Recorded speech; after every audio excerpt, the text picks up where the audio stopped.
Graça e paz, irmãos. É bom estar aqui mais uma vez para que possamos refletir na palavra do Senhor hoje sobre atributos, benignidade de Deus. E nós queremos ler a palavra do Senhor no livro de Isaías, capítulo 63, e nós leremos apenas o versículo de número 7. E ao longo da reflexão, como sempre, também estaremos fazendo outras diversas citações. Desde já nós agradecemos pela sua conexão, que Deus possa falar ao seu coração, acrescentar algo às nossas vidas, e que antes da reflexão nós queremos fazer uma oração por você e por todos que hão de ouvir a palavra de Deus através dessa reflexão. Pai querido, nós te glorificamos, nós te exaltamos e nós clamamos pelas autoridades do nosso país, sejam da área executiva, legislativa, judiciária, a níveis federais, estaduais e municipais, como sempre, nós clamamos em favor das autoridades, clamamos para que tenhamos dias melhores, clamamos, portanto, as tuas misericórdias. Pai amado, nós clamamos também em favor de cada um de nós, ao ouvir a tua palavra, possamos receber a ministração do teu Santo Espírito em nossas vidas. Nós te oramos agradecidos em nome do nosso Senhor Jesus. Amém. Atributos, benignidade de Deus. Isaías capítulo 63, versículo de número 7, inicia dizendo assim: celebrai as benignidades do Senhor.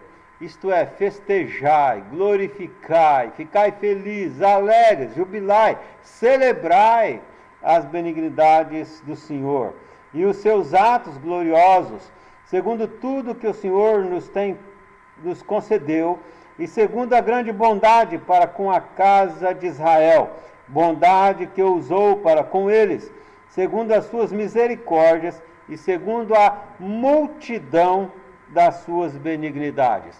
Israel é povo de Deus, e nós, seu povo, membros do seu povo, temos experimentado as benignidades, as multidões, ou a multidão das suas benignidades sobre nós. Se pensarmos que todos os dias levantamos, respiramos, andamos, comemos, bebemos, e outras tantas bênçãos imperceptíveis, fora os livramentos que não sabemos que precisamos, mas que Deus nos dá e nunca ficamos sabendo. E alguns desses livramentos, nós os percebemos depois que o livramento nos foi dado, porque não sabíamos que iríamos precisar, e se dependesse de termos pedido, nós seríamos consumidos. Mas as benignidades do Senhor nos cobrem todos os dias da nossa vida, e por isso nós devemos celebrar, devemos glorificar. Refletir nos atributos de Deus em todos eles,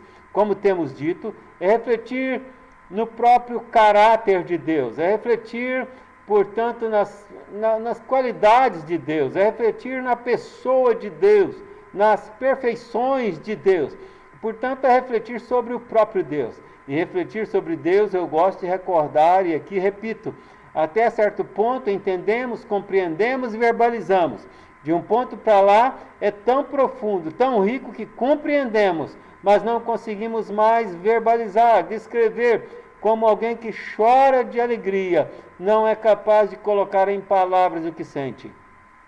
E depois já não conseguimos mais, nem mesmo definir, nem mesmo explicar, visto a amplitude da grandeza, gloriosa grandeza do nosso Deus, de suas maravilhas. Os Salmos de número 36, o versículo 7, nos diz como é preciosa a tua benignidade. O salmista diz a Deus, como é preciosa, como é maravilhosa, como é graciosa, linda a tua benignidade. A benignidade de Deus, visto essa preciosidade citada aqui, e visto por ser multidão, como disse o profeta Isaías, né? Chega a ser inexplicável, chega a ser incompreensível, chega a ser singular, porque é uma singular revelação de Deus, é a mansidão de Deus, né? É a ternura de Deus, é a ortopraxia de Deus, isto é, a prática de todo tipo de bondade de Deus, de beneficência de Deus para conosco. É uma revelação de Deus para conosco, é o cuidado que Deus tem com seus filhos, é o favor paternal de Deus para com seus filhos, para com seu povo. É a maravilhosa, ou seja, uma maravilhosa manifestação de Deus na vida daqueles que o amam e na vida de toda a criatura também. Às vezes, e muitas vezes, os tradutores para o português preferiram usar em determinados contextos a mesma palavra que é traduzida por benignidade, traduzida também por bondade. Mas acontece que a benignidade, além de ser, sim, incluir, né, boa parte da bondade na fronteira da divisa entre esses dois temas, difícil ali de discernir quem é quem, inclui também atitudes do amor de Deus, e não somente da bondade de Deus. Inclui atitudes da misericórdia de Deus para conosco, inclui atitude da paciência de Deus para conosco, tudo englobando dentro da palavra benignidade. Portanto, benignidade é toda a fronteira nesses assuntos ou nesses atributos que acabamos de citá-los, como amor, misericórdia, paciência e especialmente a bondade.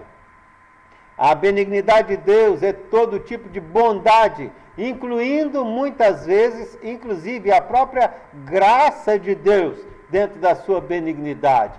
Portanto, é todo tipo de manifestação divina para com as suas criaturas, manifestação de bondade, manifestação agradável para com tais criaturas.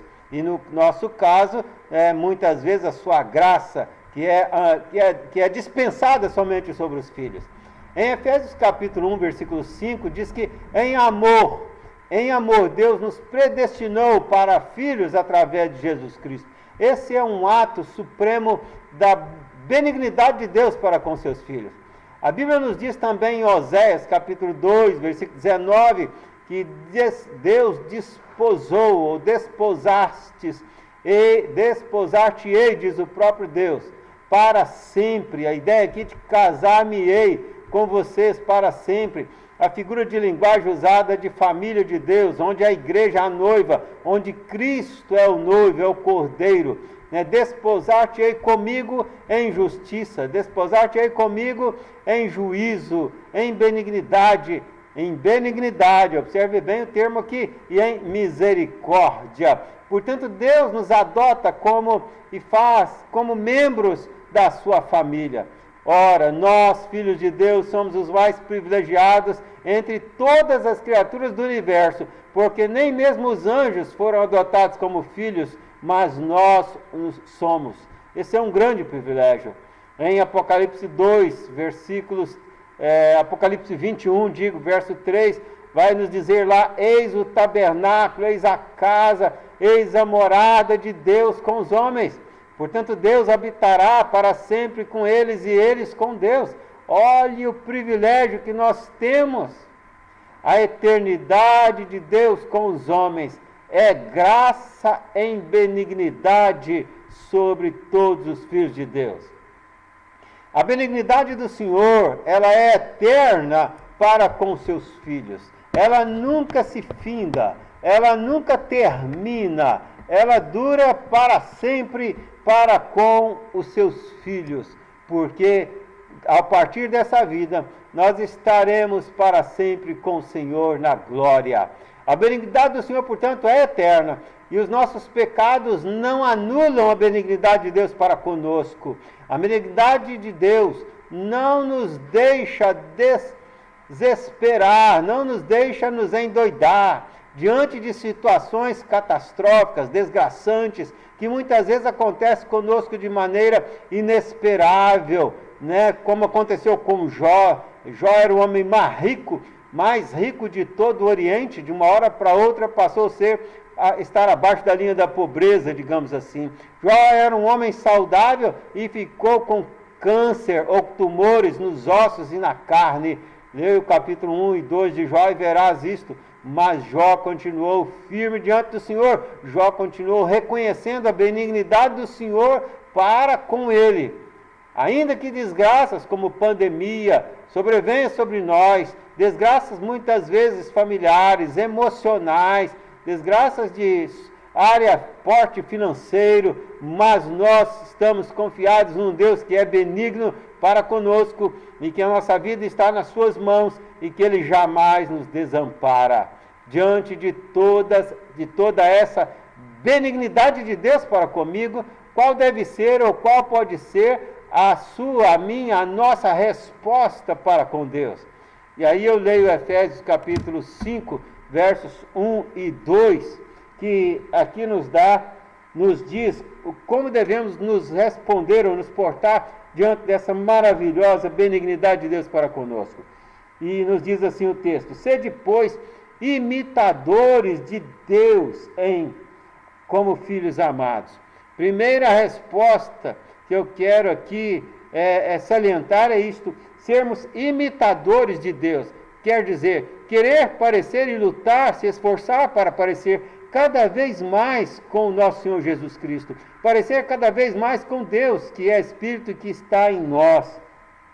E ainda Paulo diz no verso 2, uma segunda atitude nossa em resposta à benignidade de Deus: e andai em amor, como também Cristo nos amou, e assim mesmo se entregou por nós, como oferta e sacrifício a Deus em aroma suave.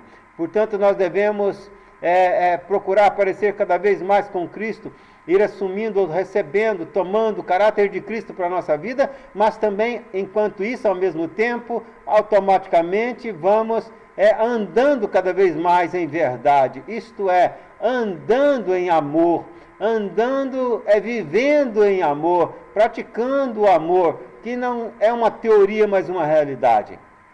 A palavra do Senhor em 1 João, capítulo 3, versículo 16, nos diz que nisso conhecemos o amor, em que Cristo nos amou ao ponto que deu sua vida por nós, e assim também devemos dar a nossa vida pelos nossos irmãos. E esse versículo que acabei de citar, poucas pessoas o decoram, porque é bom, gostoso, saboroso decorar João 3,16, por exemplo.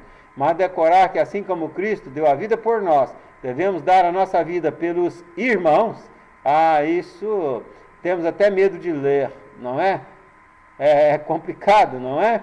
Mas é exatamente isso que a palavra nos manda: amar ao próximo, porque este é o cumprimento de toda a Escritura. Assim como Deus é benigno para conosco, nos amando com amor profundo, devemos nós também buscar amar o nosso próximo.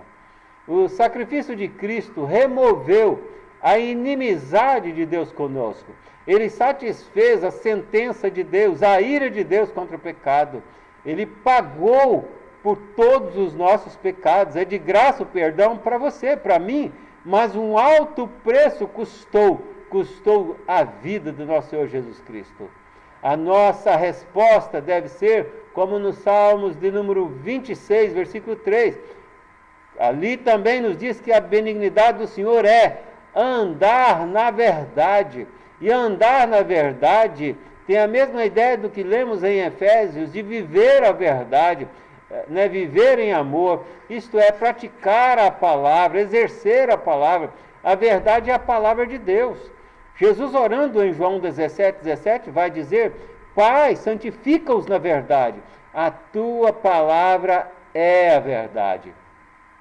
Portanto, andar na verdade, quer dizer viver a palavra. E o que não vê, aquele que não vê a benignidade de Deus sobre a sua vida, não a reconhece, ele não responde com obediência à palavra, ele não responde com viver em amor, em viver a verdade, em viver a palavra, ele não responde com evangelizar, o falar desse amor a outras pessoas, ele não responde com vida de oração, de relacionamento diário com Deus, conversando, falando com Deus e ouvindo Deus. Ele não responde com prazer como dissera o salmista, vamos à casa do Senhor, isto é, em viver em comunhão, como viviam os irmãos em Atos 2, 42 e 47, um exemplo ali na igreja primitiva para a igreja de todos os tempos, de viver em comunhão entre os irmãos, o que é uma manifestação na prática do amor. O Salmos 86, versículo 7 nos diz, como é preciosa, ó Deus, a tua benignidade. A benignidade de Deus é preciosa, por isso os filhos dos homens se acolhem à sombra das tuas asas, termina a parte B do versículo.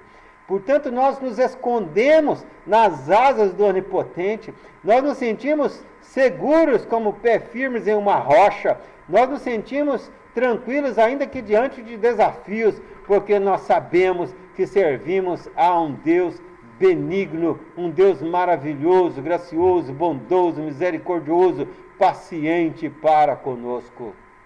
Os perversos preferem o esgoto desse mundo, esse mundo que é uma verdadeira nojeira. Você liga um programa de TV, dificilmente não tem lá alguma porqueira. Você liga, você olha aí, o mundo é crime atrás de crime, perversão em cima de perversão. Vivemos num esgoto que é esse mundo, mas temos o papel de fazer diferença, nós que andamos e fomos transportados do reino das trevas para o reino amado das piscinas, das águas límpidas do nosso Senhor Jesus Cristo. Como disse Jesus à mulher samaritana, quem beber da água que eu lhe der, do teu interior fluirão rios de água viva. E são águas limpas, águas puras, água de vida eterna. Mas o perverso prefere o esgoto do mundo, porque o porco gosta da lama. Diz a Bíblia que é como o cão, que vomita e depois reengole aquela nojeira, reengole o vômito. Assim é o perverso, e ainda gosta do que faz, gosta do estado em que vive, muitas vezes.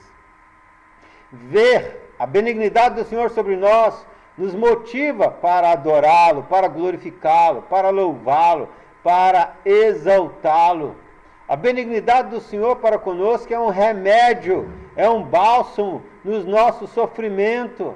Ela nos consola, ela nos conforta, ela nos dá esperança, ela nos dá firmeza, porque sabemos que há um Deus poderoso, que é não somente poderoso, que controla as correntes marítimas, que controla as veias dos rios no interior da terra, dos rios subterrâneos, dos lençóis de água, que controla as estrelas celestes, e esse Deus todo-poderoso, Ele é benigno para conosco. Sabemos que estamos aos seus cuidados, e isso nos consola, nos conforta e nos dá força para enfrentarmos os desafios da vida.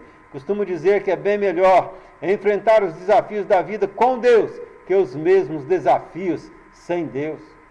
E o Espírito Santo de Deus, que é benigno, porque Ele é Deus, e Ele habita em nós. A benignidade é o mais dos suaves atributos de Deus, o mais manso atributo de Deus, o mais doce dos atributos de Deus. O Espírito Santo de Deus é Deus, Ele é benigno, e como dissemos, Ele está naqueles que são filhos de Deus. Paulo em Romanos 8:9 é muito claro e muito preciso ali em nos dizer que nós não estamos na carne, mas no Espírito. E ele coloca logo uma condicional, se, quer dizer, ele estava falando para a igreja, mas ele não disse que todos que são membros da igreja, no caso ali de Roma ou de qualquer igreja em qualquer tempo, quer dizer que estão cheios do Espírito Santo de Deus. Há uma condicional, vós não estáis na carne, mas no Espírito, se de fato o Espírito de Deus habita em vós. Ora, mas ele diz na parte final do versículo, a parte B do versículo, se alguém não tem o Espírito de Jesus Cristo, o Espírito Santo de Deus, esse tal não é de Cristo. Portanto, se somos de Cristo, Ele está em nós, e Ele é benigno. Portanto, há benignidade em nós, não que vem de nós, mas de Deus benigno que está em nós, em quem o Espírito habita. Jesus Cristo está ali em quem ele habita, em quem Jesus Cristo está, este há benignidade. Gálatas 5, verso 22, fala dos frutos do Espírito. O Espírito Santo é a árvore, ele é a razão, ele é o motivo, ele é a fonte. E em quem está o Espírito Santo de Deus, um dos frutos dessa pessoa, dos frutos do Espírito, né, que o fruto é consequência, é resultado, ninguém fabrica fruto. Um dos frutos deste indivíduo em quem o Espírito Santo de Deus habita é ser benigno, é a benignidade. Obviamente que a nossa benignidade é falha, porque contaminada pelo pecado, mas nós devemos ser pessoas benignas, mansas, misericordiosas, bondosas. Isto é o amor na prática, é o resumo de toda a Escritura. Em Efésios capítulo 4, o verso de número 32, diz assim: antes sedes uns para com os outros benignos. Não é uma sugestão, é uma determinação, é uma ordem. Compassivos, perdoando uns aos outros, como também Deus em Cristo vos perdoou. Observe bem que o ato de perdoar ao próximo, que é um ato de amor, é um ato de benignidade. Como dissemos, a benignidade engloba ali dentro o amor. E, portanto, quem não perdoa o próximo, não, só tenho mágoa, não, só não consigo, tem que perdoar, que não é esquecer. Você vai se lembrar, mas é não cobrar a dívida. A dívida perdoada não tem mais que ser paga. É isto. Não é dizer que o próximo, aquele próximo, né, que não vale nada e nada vale, mesmo dizer que ele é valioso, que ele é bom. Não é isto. Mas é não mais levar em conta, não mais cobrar aquela dívida. Perdoar é lembrar sem dor. E se não fazemos isso, também não somos perdoados de Deus, porque Jesus nos ensina a orar, ali em Mateus 6, na oração do Senhor: perdoa-nos as nossas dívidas, assim como nós temos perdoado os nossos devedores. E esse é um ato de benignidade. Perdoar o outro não porque ele merece, não porque ele é bom, não porque eu gosto dele, nada disso. Mas perdoar porque é uma ordem. Perdoar porque se não perdoar não somos perdoados. Perdoar porque o perdão é um ato de amor, é um ato da benignidade de Deus. Deus é benigno para conosco, nos perdoando todos os dias. E nós então precisamos ser benignos para com o nosso próximo. O oposto da benignidade é a malignidade. A malignidade, que é um ato que vem da palavra ou vem do maligno, enquanto a benignidade vem de ser benigno, e Deus é puramente benigno. Portanto, ou carregamos a marca de Deus, ou carregamos a marca da carne, ou carregamos a marca do maligno. A marca na fronte, dita lá em Apocalipse, que é o ato de crer. E quem crê, tem essa marca na fronte, quem recebeu o presente da vida eterna, então são pessoas que frutificam benignidade. A marca nas mãos, citada em Apocalipse, que são obras, né? Obras, atitudes, e as nossas atitudes precisam ser atitudes benignas e não atitudes malignas. Portanto, devemos ser pessoas benignas, não pessoas malignas.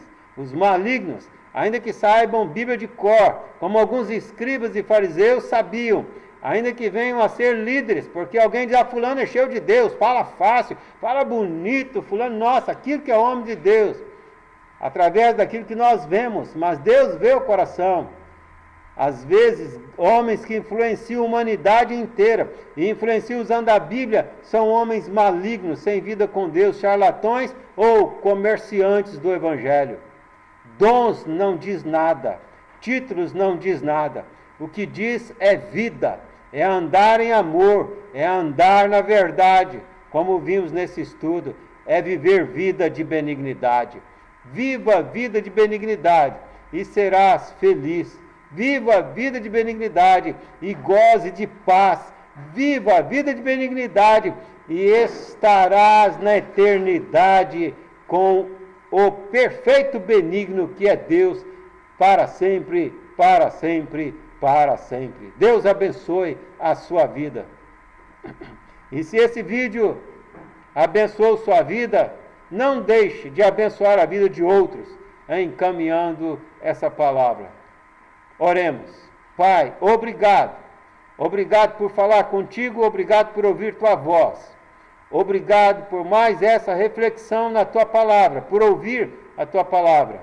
E ajuda-nos a não ficarmos na teoria, mas que a nossa vida seja real, na prática, possamos viver isto que pregamos, viver isto que ouvimos, para a glória do teu nome, para o nosso próprio bem e para o bem daqueles que nos cercam. Em nome de Jesus. Amém. Amém.